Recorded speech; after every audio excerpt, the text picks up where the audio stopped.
see how this goes. We will see how this goes.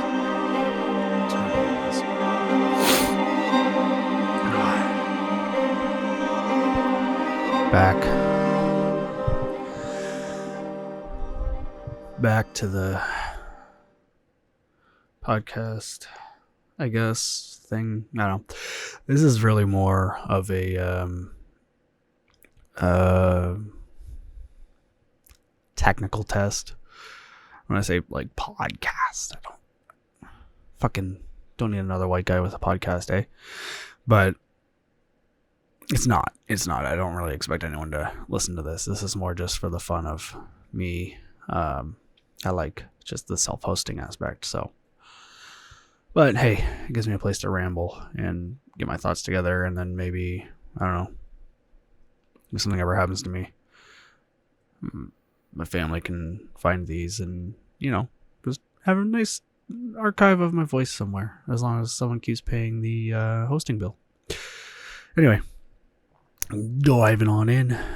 One of the things I want to, it's been on my mind a lot when I think about just sort of the nature of governance and the nature of sort of society and where we're headed.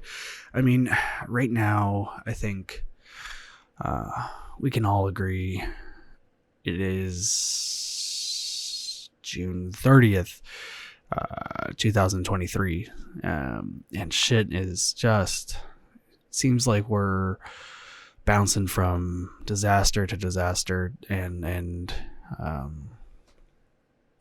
societal collapse, near collapse to near collapse. We're just on the edge, you know. Inflation's at, I mean, it's chilled out, but I mean, it's been at record rates, you know.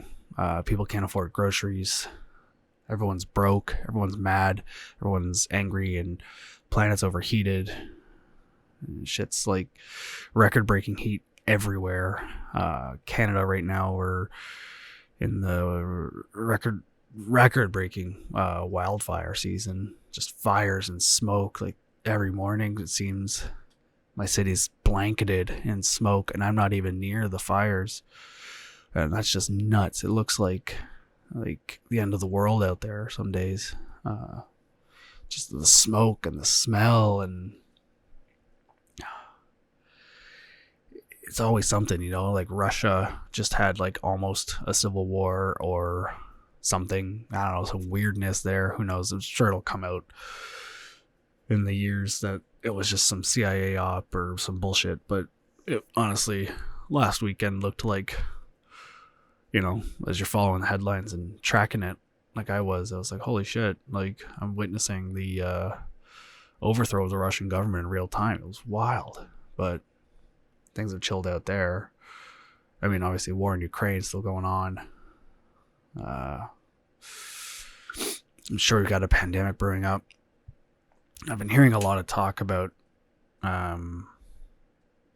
solar storms people are now worried about, or NASA's now worried about, like as a legitimate concern, like the internet going out, because apparently their modeling has been wrong and the sun's more active than they actually thought it was. I don't know what's going on there. So who the fuck knows? Maybe August or July, the you know, sun will shoot a cosmic radio burst and just fucking take out the internet and society will collapse. Who knows? At this point, it just feels like we're just walking this knife edge of just, you know, just going down, and one thing could sort of push us one way off. You know, I don't think this, I mean, we're a knife edge over a cliff, like over a canyon. There's no falling into safety. I feel like we're just gonna fall off at some point, you know. There's no coming back. I don't think things are getting better. Like, home prices are nuts. So right now, in my country, not even my city, my country, we got nothing in terms of housing. Like, you basically, if you want to buy a house in this country, you have to have money from like a wealthy parent. When I say money, sorry, you have to have millionaire family. Like you have to either already have a house or have parents who are willing to front you like $250,000, like dollars, real dollars. This is, like Canadian rupees, I guess, but it's not that far off. Like basically in my city, to live and work in my city, they were saying like your income has to be $230,000 a year to buy a starter home and live comfortably, not be like house poor, like totally house poor. Just to cover a mortgage. Housing prices go up and up. They keep raising interest rates, and the prices are going up too. Like doesn't make sense. Like you're gonna have a mortgage at 8%. Well, not right now. It's I think 6% interest on $1 million. You're never gonna pay that off. You're looking at like what is that a month? It's insane. And then on top of that, so buying is sort of out of the question for majority of people. And then rent to rent a 1-bedroom is $20 or $2,000 is considered good. $2,000 a month for a 1-bedroom apartment in this city. And that's actually a decent rate. And that's not a nice apartment. That is in just sort of a rougher neighborhood and in a rougher sort of building, not like a fancy condo. This is like a starter, like base, $2,000. Like who the fuck has like $2,000 a month is a lot, because the last I saw, the average income is about the same it was when I first graduated 10 years ago. So, I mean, for me, mine, we're doing okay. But I just look out there and I'm like, I couldn't imagine being 20 something years old and trying to start a life in this society. Like shit's broken. The social contract is shattered. It used to be like if you worked hard, you went to school, you played by the rules, and you would get rewarded. I mean, not rewarded, but like you'd have a good life. You could have a house and you could have disposable income, enough income to start a family, to go on a few trips, to go out to a restaurant once a month. And just, I remember as a kid, that was my life. My parents didn't work at Elon Musk level jobs, like normal, like both my parents just had high school or lower education, and just worked normal jobs. And we had a house, a nice house, a house that is now worth over $1 million. We had a pool. We had camping trips in the summer. We weren't going to Disney World. We weren't, doing international travel, but we were able to go camping or rent a cottage every now and then. And I had new clothes. I had food. I was able to do sports. That was 3 kids, 2 parents. I went to university. They were able to, my parents, they eventually like moved up in their careers and whatever. But I went to university and didn't have to take out a loan, thankfully, because I had worked summer jobs and saved money, and they had saved money. And also by the time I was 18, they were well enough off that they could just sort of cover any extra that wasn't covered by our savings. But anyway, this was me. Like, I'm not that old. That was my life. To reproduce that in my city, I don't know. I don't know what a 30-something, 20-something-year-old, like, what kind of job you have to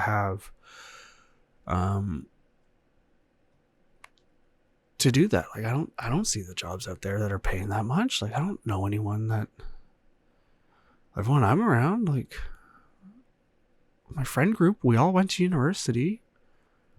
We're all educated. We're all working. We've been working basically since we graduated. And we're all in the same spot. We're all just like, well, what do we do? You're stuck. We work hard. We've worked hard. We don't waste money, and we're all renting. I do have one set of friends that was able to buy in the city, and they bought a starter home. You know, they paid a ridiculous amount of money for it, but they were able to do it. So, I mean, it's not impossible, but also they are totally house poor. So, you know, they're not having kids. They're not starting a family anytime soon because they just can't afford it. And there's no space in their house that they bought. Excuse me. In the house they bought, it's a 1-bedroom house. Like, it's tiny. They don't have space to start a family. So in order, if they wanted to start a family, they'd have to buy another house and an upgrade. I mean, they could sell the place they have now for more than they got for it, but what does that get you? You know, like, you're then in a bigger mortgage and more house poor. So, I mean, and that's one case. You know, everyone else I know that owns a house or has bought a house that is close to my age has had a massive handout from their families. The other people I know that bought a house, they bought a house out of the city in like the suburbs. Nice house, really big, really expensive, but they come from rich parents in India who had lots and lots of money, who just sent the money and basically bought them the house. So, I mean, outside of those cases, I don't know many people that are buying homes my age. I mean, I might have a friend who's doing it soon, but he lived at home for 10 years to save a down payment. Right? So, like, these are all abnormal things. This isn't the way it used to be. You didn't used to have to live in your parents' basement for a decade. Like, he hated it, but he knew is what he had to do if he was going to buy a place. It's nuts. And, like, with that broken social contract becomes the, like, why?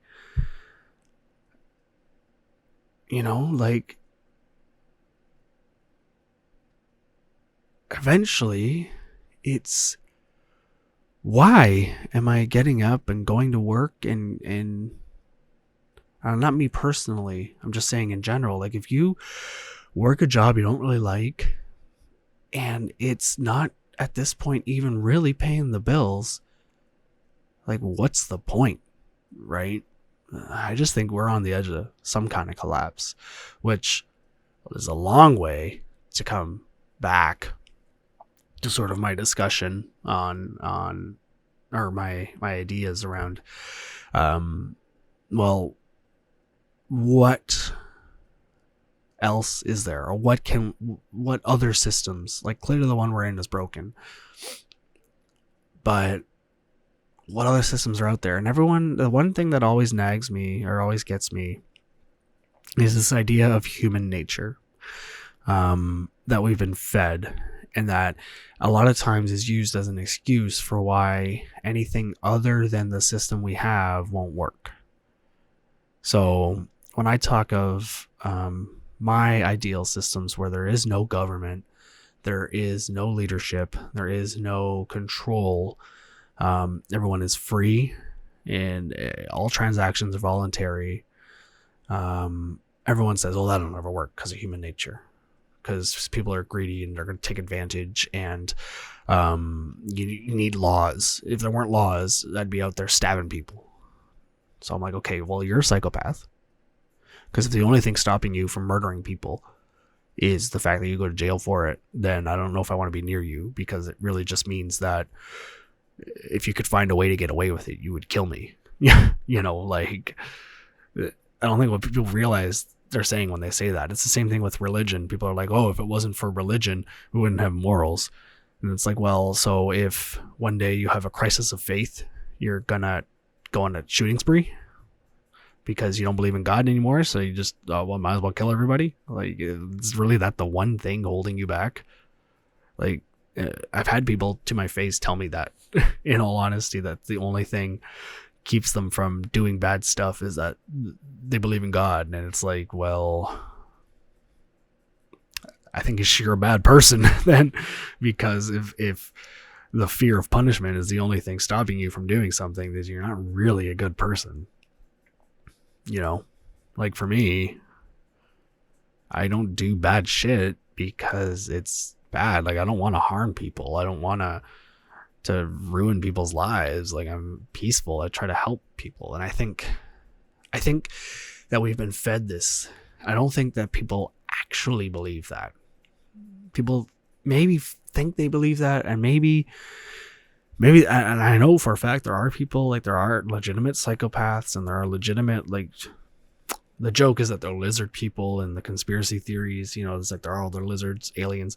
I don't think they're actually literal lizards. I just think that these 10% of the population, so like politicians, celebrities, people in positions of power generally, because that's what they seek, maybe not clinically are psychopaths, but they have this like mutation in their brain that is different from the rest of us, that makes them seek this like power and control. They have this need to like be in charge, and these are like the CEO types, these are like the politician types, these are like the garbage humans that I think we need to throw out. It's like a mutation. It's an off branch that really doesn't help us. But outside of that, I think most people, in all honesty, everyone says they're like, oh, if it wasn't for laws, I'd do all these crimes. I think realistically, you wouldn't. And I think if you're honest with yourself, you wouldn't. Because realistically, if I'm being honest, it's really fucking easy to get away with shit. Like, if you wanted to kill someone, you could do it and not get caught. Like, the whole strangers on a train thing. The reason people get caught for murders is because there's like some kind of relationship there. So if you really wanted to kill someone, and you're saying that really the only thing holding you back is the law, then let me tell you, you can, like, people do it all the time. There's tons of unsolved murders. So think it through, use a little bit of logic, and you could probably figure out a way to do it without getting caught. And then tell yourself, do you still want to do it? Like, I don't think you would. And even petty crimes and stuff. Like, realistically, we're not evil. And that's the thing that gets me, is that everybody thinks that we need these systems in place because we're inherently evil. And that's what it comes down to. Like, human nature is we're greedy, and we're all just going to snatch up every little bit, and we're not going to work together. And if it wasn't for the threat of violence from the government or the threat of eternal damnation from the church, we would just tear each other apart. But I don't think that's the case. I don't. And I think we're going to see that in the coming years. We're going to see that there is a percentage of the population that is legitimately broken, that I call lizard people. They aren't literally lizards, but they are not like the rest of us. But that is not the majority. And you can see that's not the majority because those are the people that are currently in power, or currently actively seeking power. You know, there are, and you can almost see it. It's like, you'll see it there are some good leaders and politicians that are trying to like enact change, but the ones that are truly good never get anywhere because they lack that mutation or whatever it is that can actually, you know, they can only get so far before it becomes like you have to, you know, be a total And that's why when you see these Epstein client lists and stuff, like, notice how everybody went to Epstein's Island to go rape underage girls. Like, everyone we thought, like, all these people, everyone in power, like Bill Gates, Elon Musk, fucking Tom Hanks, like actors, politicians, everybody was like, and the minute this came out, like, it's all hush hush, but these people were all doing that because they're all like crazy, and that's the one public thing. So imagine, and that's the thing, like you can see this isn't a conspiracy theory, this is a legitimate thing. Like, these people were going to his like underage rape island and partying, and we've seen that, and that's public. So imagine what we're not seeing, right? And it's like, the minute, that's the type of person, that's the type of mutation, right? So if you're a good person, and you're not willing to go to the, rape kids island because you're like, what the fuck, that's fucked up, I'm just trying to make positive change, that's, you're gonna reach, municipal politics, and that's it. You're not gonna get much further. You're gonna be like the Bernie Sanders of the world. You're gonna just that's the biggest impact you'll have, is being a meme lord, if you're lucky. If all of a sudden, you have to be willing to destroy people to get your way in order to become a leader in our system. So I think as the system falls apart, we are going to see these people try to emerge and hold on to their little bastions of control. And I think we need to be aware of that, and we need to make sure that they don't retake this or recapture us as humans, and we just sort of get rid of those people, ignore them, ostracize them, kick them out, let them form their own little society, kill them, just remove them from the gene pool, so that we can get back to humanity. Like, we are good. Human nature is good. We are evolved to work together. So we come from great apes, right? And great apes are basically small tribal families, and they work together and care for one another, and look after their old and their young and their sick, and work together as a group to accomplish goals. And I think that is what we can do as humans, if we give up this idea that we're inherently greedy, because we're not. With monkeys, they've observed when, if there's a monkey that starts to hoard food from the rest of the I don't know what you call a group of monkeys, tribe, group, pod, whatever, the other ones will attack it and take the food and distribute it amongst the group. That's, that's nature. That's what's natural, is teamwork and working together and uplifting the group of us so that we can advance as one, not so that we can have, 10 people that have everything and 10 billion people that are crawling in the mud, so that these 10 people can go to space and bang underage girls and boys. That's not human nature. That's not how things are supposed to work. And I'm not saying communism. I'm not saying do this at the barrel of a gun and force people into it. I'm just saying that I think that the natural way is small communities that work together and help each other out voluntarily to achieve something, right? And the tricky part, and the thing is that the problem that we're going to run into is that our brains really aren't great at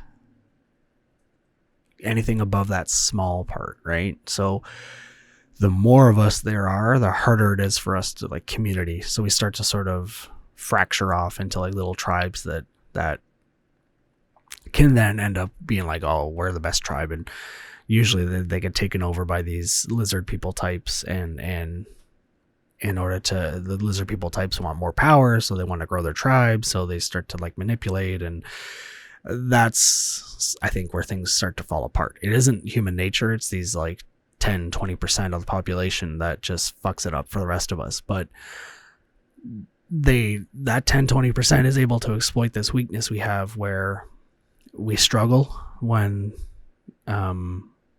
our tribe grows to a certain number of people. Like we really struggle outside of, I think it's like 100 or 150 people, which generally is like the size of, like, you know, if you're in an organization, like departments and things like that, you look at like your department, it's like, or on a team, like I think a team is a good example. Like a big team, football or soccer or whatever, you got like maybe 60 people, like on a big one with like, you know, spares and whatever. And those 60 people are all able to work together, and that's great. But then if you add another zero and you have 600, the whole thing fucking crumbles. You can't have a team of 600 people. So that is, I think, our biggest challenge to overcome, is this, like, how do we scale human nature without having these lizard people come in and fuck the whole thing up? That, I think, is the challenge for our post-collapse world, whenever like something is going to take us out. We're walking this knife edge, and on that rebuild, I think the challenge will be, how do we make a society that is true to human nature? Which I think, if you just look at family structure, like a healthy, happy family that isn't, because the thing is, like, family structure has been fucked by society. Like, it's this whole thing, it's insidious. It like corrupts everything. But you can see, you know, those families that get along and everyone's kind of jealous of, and that kind of make you sick because of how like perfect they are. And they actually are perfect, and it's not like it comes out 20 years later that dad was fucking the kids or anything like that. Like, it's actually like a nice family. These, like, in the Western world at least, it's like you don't see that very often. But I mean, I think my family, after some divorces and things like that, and getting rid of the extended family, we were kind of, my family's kind of like that. Like, my main family group, we've kind of all settled down. I don't know. We get along really well. But anyway, you look at families, and it's like a light hierarchy. And I say light hierarchy in that there is some leadership, there is some guidance from generally the older, more experienced, you know, parents, older siblings, that kind of thing. But it isn't like a society level where it's like, do what I say or go to jail, do what I say or I'll kill you. It's a gentle leadership, and it's still voluntary. And I think that is sort of the goal, but we need to, like, I think it's just a matter of scaling human nature is the big problem. And I honestly, this is more just a ramble. Like, I don't know. I don't have solutions. I wish I did. I don't know a way that we can do that. I think a big part of that is not letting these lizard people infiltrate and just fuck things up again. That's step one, being aware of people that are going to try to hijack human weakness, because we do have weakness, like the weakness of scale, of not being able to recognize large numbers of people as being also in the same group as us, because that's just it. We're all human. We really are all in the same group. Like, we're all on this planet working together. Like, why can't we just work together and try to achieve cool things? Like, it's all made up. All of this is made up by us. There's no rules. We can do whatever we want. We just got to work together to do it. Like, we could be in space. Like, the reason, it's billions of dollars to go to space. Not if we don't agree that it's billions of dollars. What if we all just worked on it? I don't know. Silly stuff like that. So I think getting that first step is that control population, that lizard people population, the government, the politicians, the celebrities, the do what I say people, CEOs, just those broken humans, that minority, because it is a minority. So saying that human nature is that minority is wrong. That's not human nature. That's a mutation. That's maybe 10-20% of the population tops. Getting them out of the system, and then working on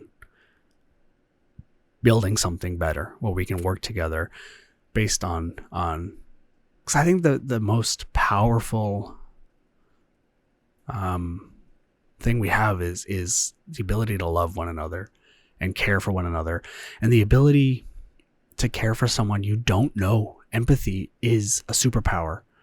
Like, you don't see that really outside of humans and great apes and higher intelligent mammals. So that ability to care for someone you don't know, or even someone not of your species, like the fact that we will, risk our lives to save a dog, or risk our lives to save a whale, something that's not even a pet, like, that is amazing. And that is our superpower, that empathy. And we need to build a society based around that, based on empathy and love and voluntary interaction, and not coercion and violence and just this horror that's got us into this mess. So, I don't know. I've just been rambling. It's early in the morning. I have had too much caffeine. And like I said, this isn't a real thing. Like, a white guy with a podcast. Don't need more of those. This is just me doing a technical test and really just talking to myself and making notes in a fun way. Like, I enjoy this. This is for me. I don't give a fuck. You want to watch it, watch it. If you're watching or listening or whatever, thanks for watching or listening or whatever. And hopefully you agree with me, and we can hopefully, if you're out there, if you're somehow ever stumble across this, just know that, we can work together and we can make a better world. It doesn't have to be this way. Human nature is love. All right. Well, I'm out. Bye.